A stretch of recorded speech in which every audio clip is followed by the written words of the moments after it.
How's it going, guys? Before I get started, I just would like to congratulate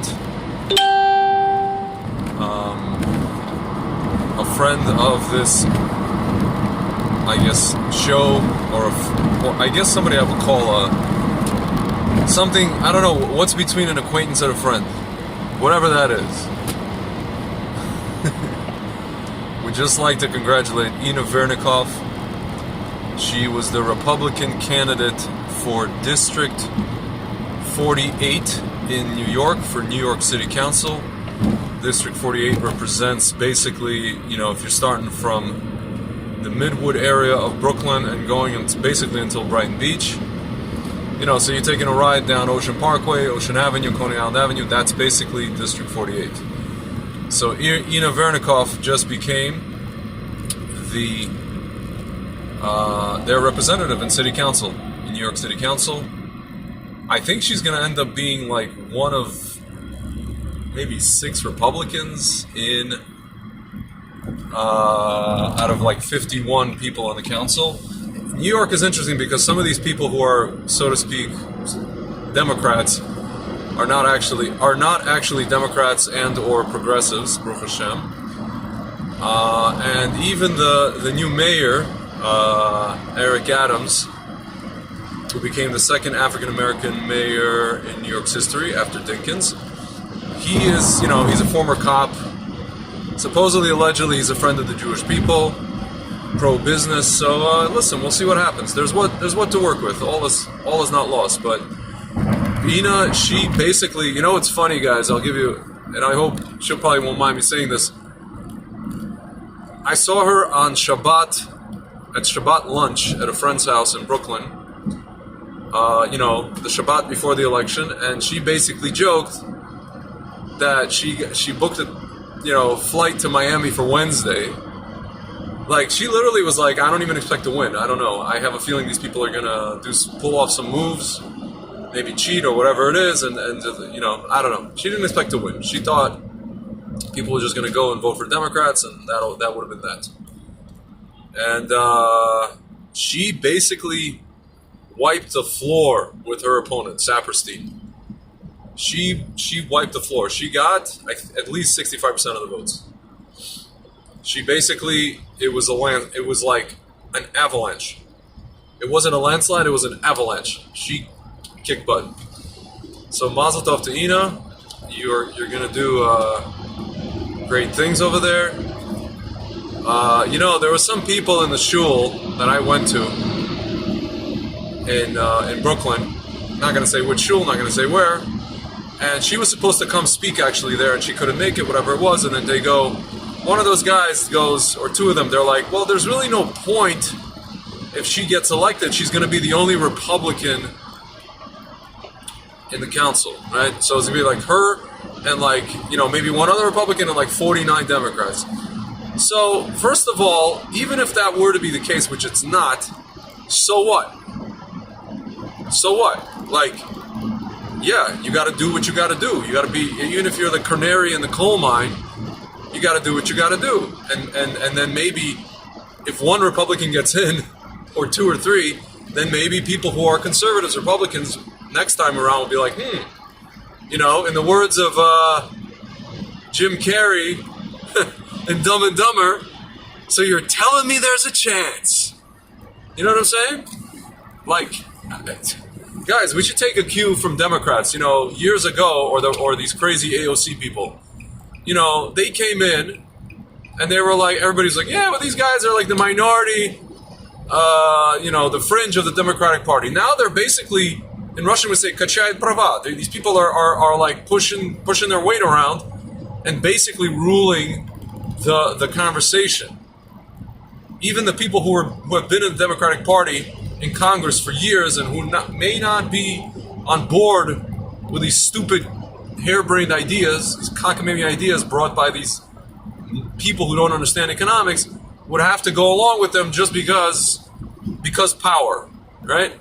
So we should take a cue from them and be like, well, hello, okay, get one person in, like we say in Israel, tick-tock, one person, 2 people, 3 people, then the next time 6, next time 12, and the next time you may have a majority. You know what I'm saying? So there's people that were saying, oh, it's 1, it's 2, it's 3, whatever. My friends, it ended up being, this time around, there are going to be 6 Republicans in the council, in the city council, out of 51 people, and even a few, the Democrats are actually technically conservative. They're conservative Democrats. So, my friends, if we at least have, maybe 30 or even 40% of the city council are essentially conservative. Some of them you would call blue dog Democrats, and others are just Republicans straight up. Most of them are blue dog Democrats, and 6 are Republicans. Sorry. So, anyway, Mazel Tov to Ina, Baruch Hashem, and exceeded expectations. I was shocked, and I actually opened up last night the count, and it was like, it said like 8% reporting precincts. Of the whatever it was, polling stations in that district, and she was already up 60-40 or 65-35. I was like, yeah, but it's only 8%. It can swing the other way, whatever, and it stayed that way the entire night. It was like it was like the pattern the entire night. So very cool. Also, Baruch Hashem, as you guys saw, Virginia, you got a new governor there. That's like the barometer for the country, guys.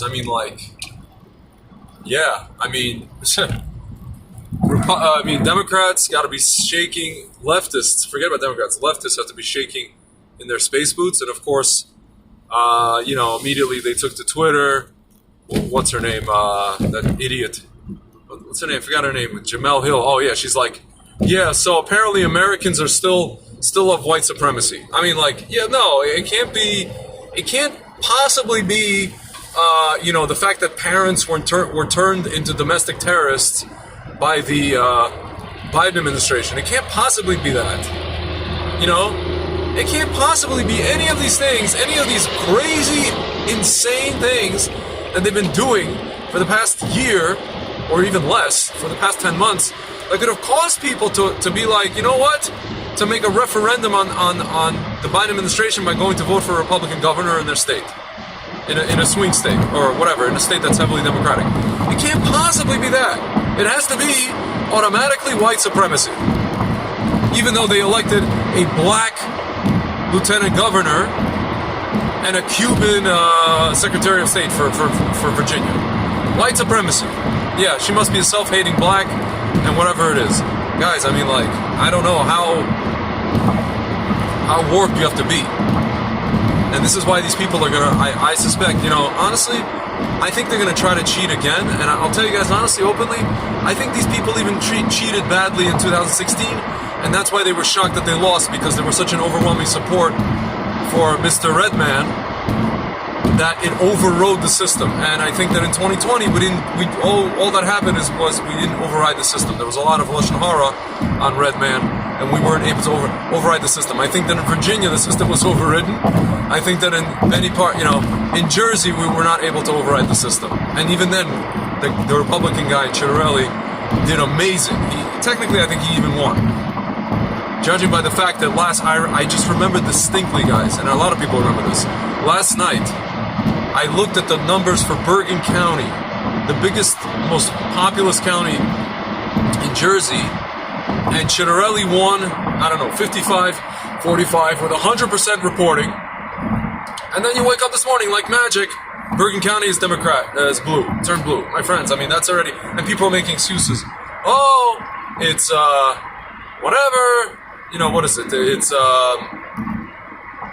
mail-in ballots. My friends, if 100% are reporting, what mail-in ballots are you talking about? You're talking about stuff that came in on a boat from China? What are you referring to? What are you guys talking about? Mail-in ballots, where? Mail-in ballots what? From where? Okay? So, I don't know. The tide is turning, my friends. The tide is turning. The people are awake. And I don't know. I have a feeling that these Democrats are going to try something even crazier in 2022. And I think that, anybody who's, so to speak, behind the curtain on both sides of the spectrum, there's going to be a covert kind of silent black ops digital war, and I'm not even only talking about social media, I'm talking about actually digital cyber war during the next elections, in the 2022 elections, my friends. This is what it's going to have to come down to, because you know what? You know, all things being equal, these guys are cheating like crazy, and you're waking up one morning and numbers for 100% reported precinct are flipping on their heads. My friends, this is major league BS. I'm very, very sorry. It's major league BS, okay? And nobody believes this anymore.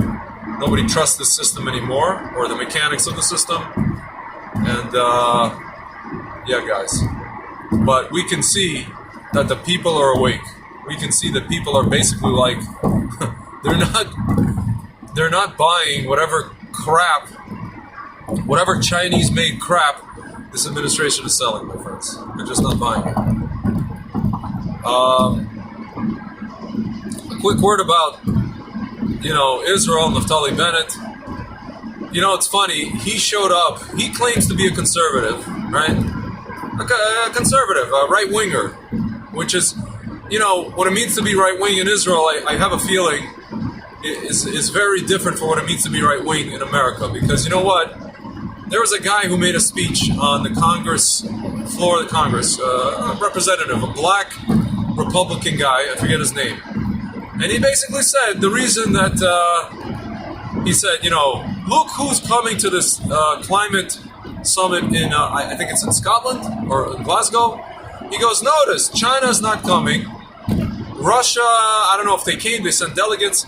He goes, look at the countries who aren't coming and look at the countries who are coming, including America. Biden sent somebody, or Biden went, and he fell asleep over there. He goes, you know why China's not going? Because they actually want to boost their economy. And as you notice, they don't really care so much about any of this stuff, and they're the ones with the most emissions. Not that there's anything to be proud of, but they just go, they just do stuff,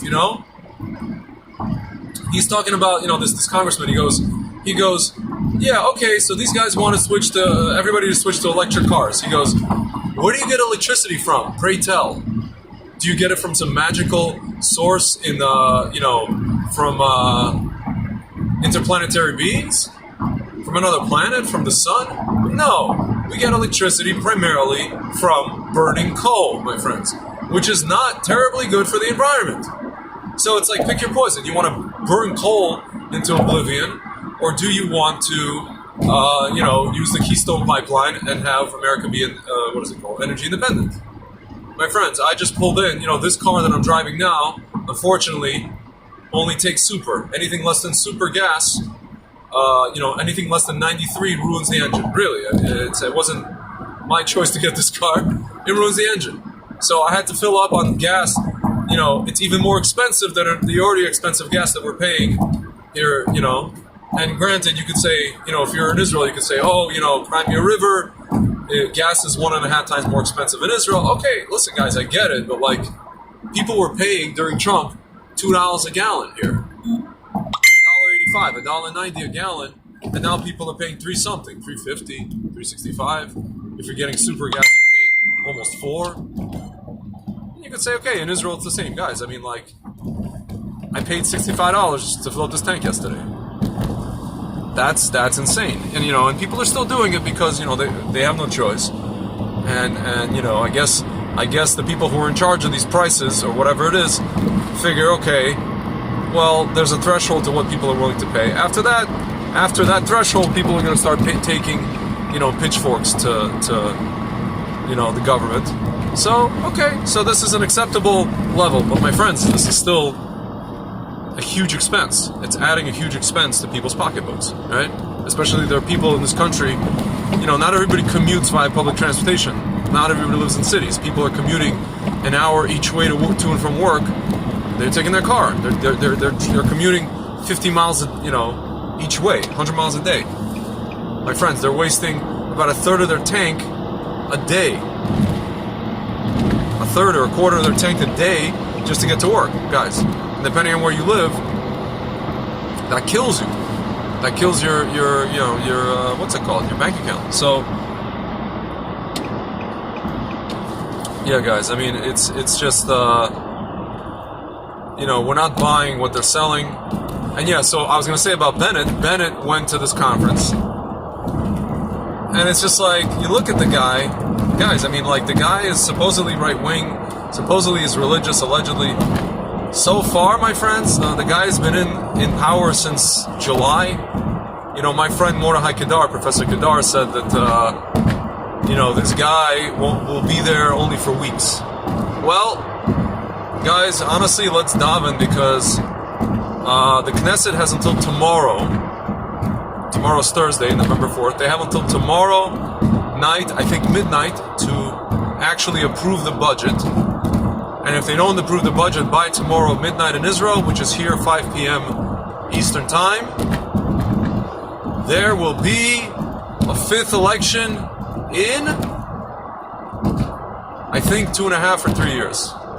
Israel will have an unprecedented fifth election in 3 flippin' years. My friends, that country runs by the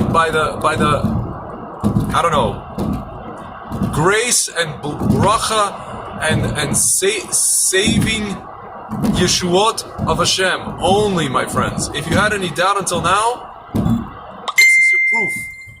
This is your proof. My friend keeps messaging me. I don't know who this is, and it's blinking. I'm very sorry. Stop! Please stop.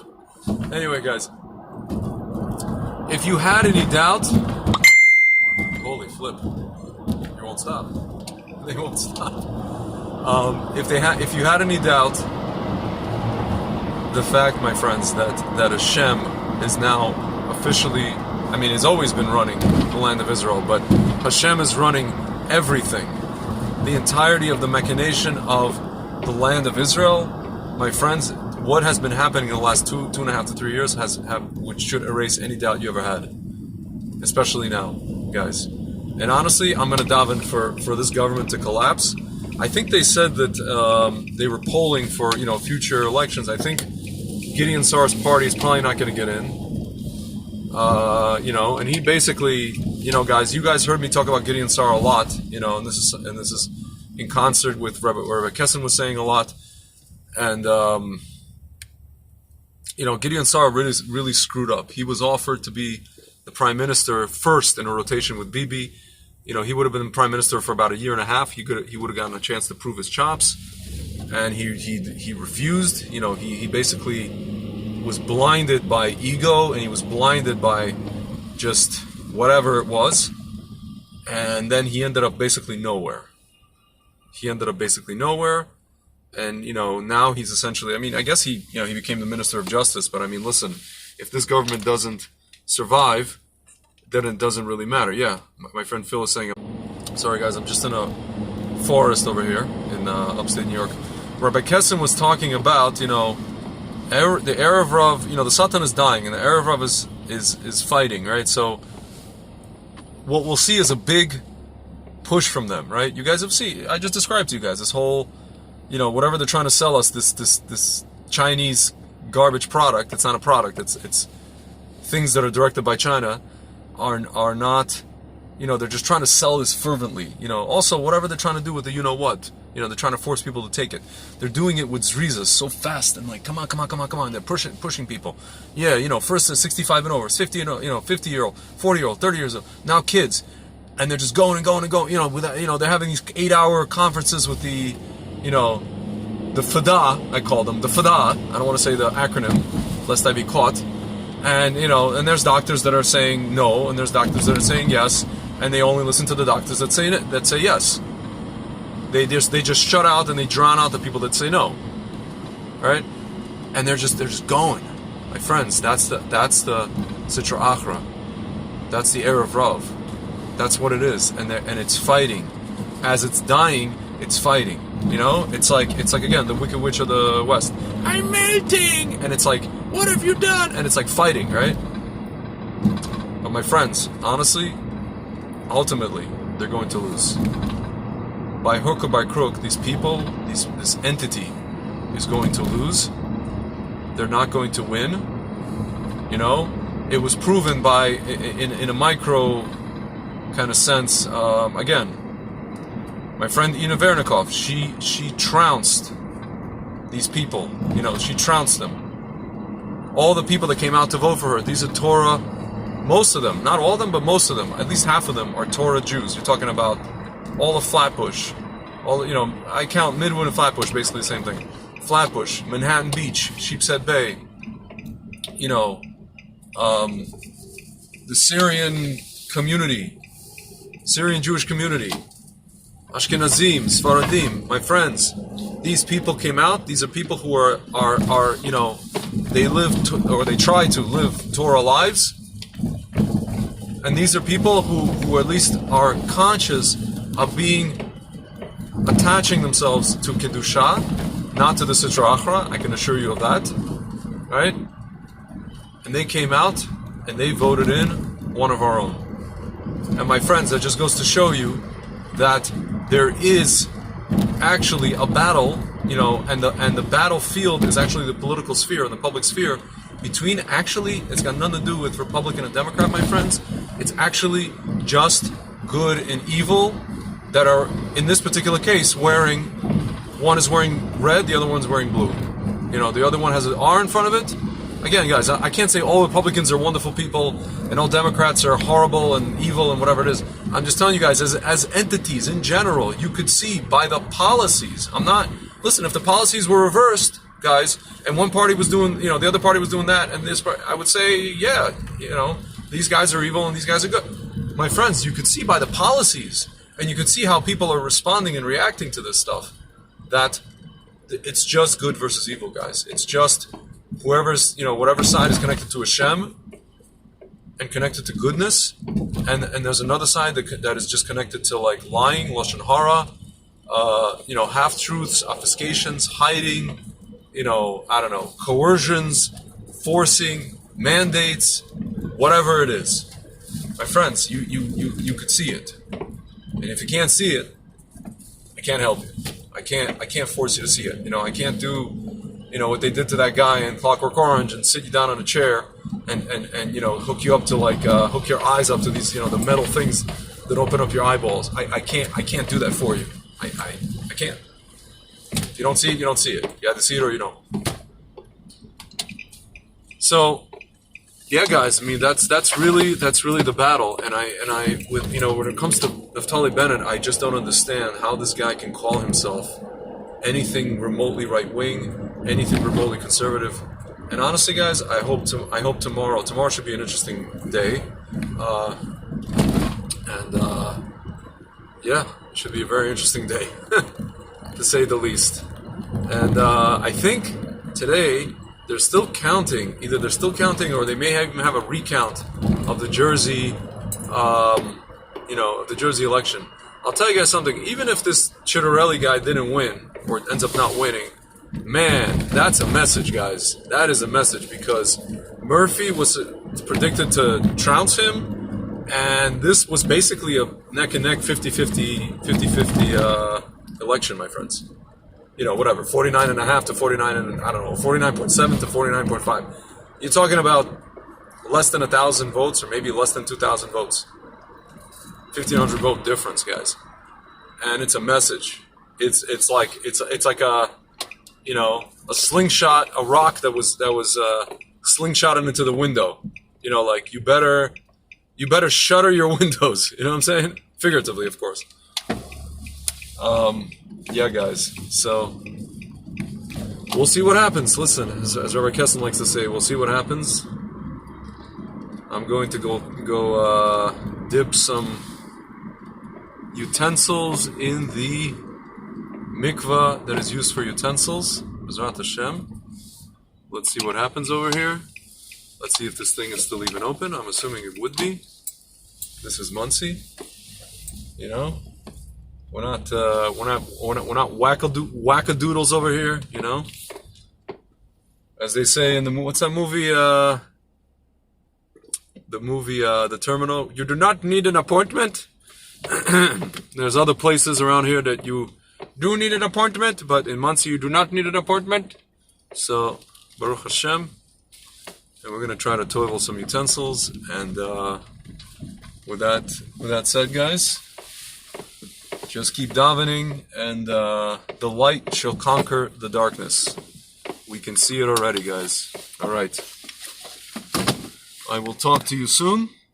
Zvat Hashem, and catch you on the flip side.